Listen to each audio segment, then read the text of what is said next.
Could your email address make you look old in the fashion industry? Yes, it sure can. As you get older, you may feel like you're getting passed up by younger fashion designers or TDs, PDs, pattern makers, etc. when it comes to job opportunities in your fashion career.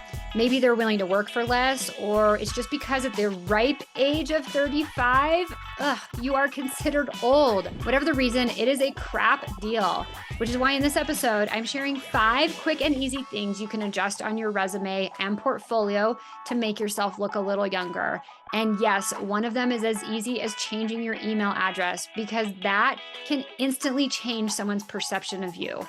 I'm also going to share an alternative path to traditional employment in fashion where ageism isn't nearly as prominent. And no, I'm not talking about starting your own fashion brand. If you've experienced any sort of ageism or felt it in your fashion career, you're going to love this episode.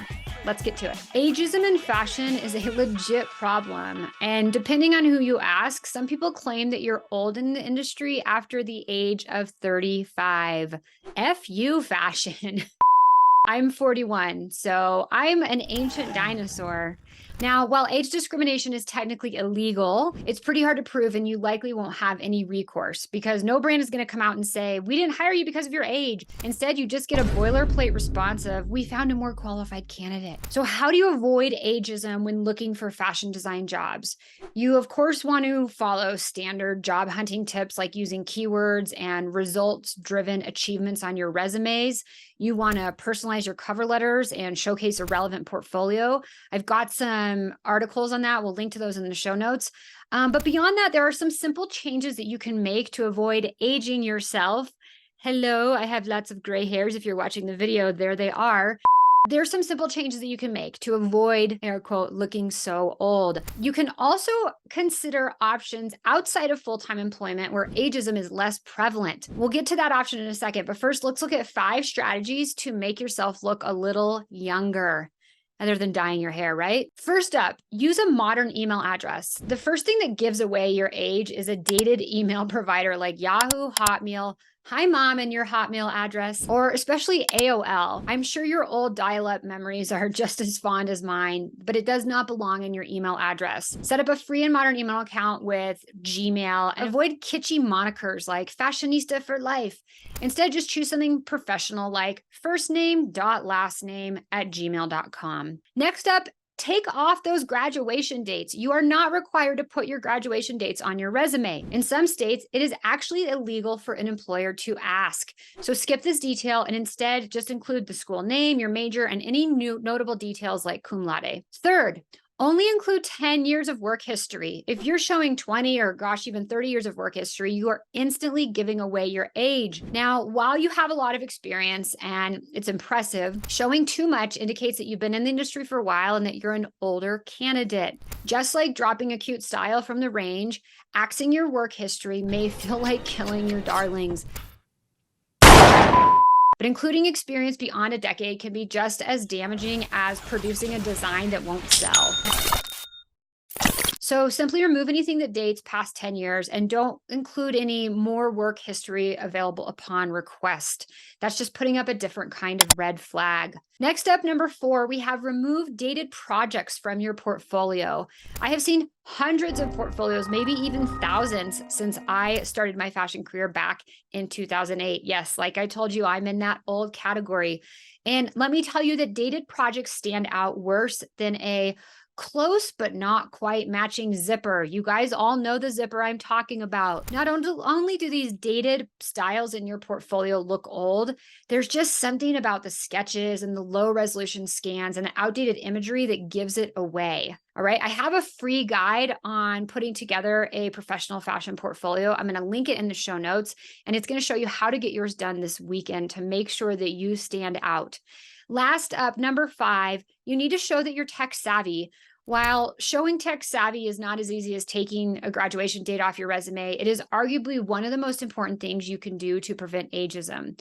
Unless you're applying for C-suite roles, You're likely going to need to know Adobe Illustrator and Excel for tech packs. Depending on the brand, you may get bonus points for having 3D skills or PLM or PDM experience.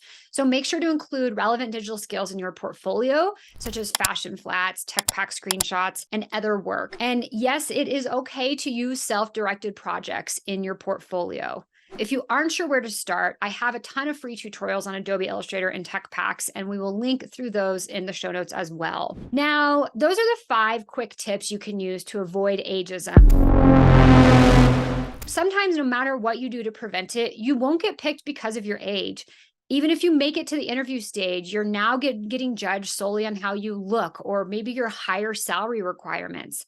It is unfair. And like I said, I feel you. These grays in my hair started coming in at the age 30, and I refuse to dye it. So what other options do you have? If you've been around here for a while, or if you've listened or watched other videos of mine, you might know what I'm talking about. It is freelancing, and freelancing as a fashion designer or a TD, PD, textile designer, pattern maker, what have you, is the best way to avoid ageism in your fashion career. Now, I'm not talking about these months-long temp job freelancing gigs where you work 40 hours a week for one brand. Now, those are great matches for some people, but you're just as vulnerable to ageism as you are with full-time employment. Additionally, those opportunities are pretty exploitative in the fashion industry. I have a podcast episode on that. We'll link to that in the show notes. Instead, what I'm talking about is true remote freelancing where you work with a variety of clients on your own terms. Here's the thing. Brands that hire freelancers care more about your skills than the fact that you're old enough to remember rotary phones. I know this from my 10 plus years of freelancing, and I know this from the almost 700 students we have inside of my freelance program, FAST. I have coached some students who are well into their 50s and 60s to great success in their freelance careers. Beyond avoiding ageism and discrimination, you can earn way more as a freelancer than you can in traditional jobs. The reality of it is, in the fashion industry, not a lot of people have your back. You have to look out for yourself, and the older you get, the more important that becomes. As a freelancer, you are in control of who you work with, when, and how much you earn. It's a pretty priceless work-life balance that you can set up for yourself. So if you are feeling the pains of ageism, I suggest going after freelancing and giving that a shot. You might find it's a lot easier to get your foot in the door with multiple clients on a project level basis than it is to land that dream gig because you are just too darn old at the ripe age of 36. You got this. I'm here to support you. If you liked this video, you're going to love this one. Hit play now, and thanks for watching.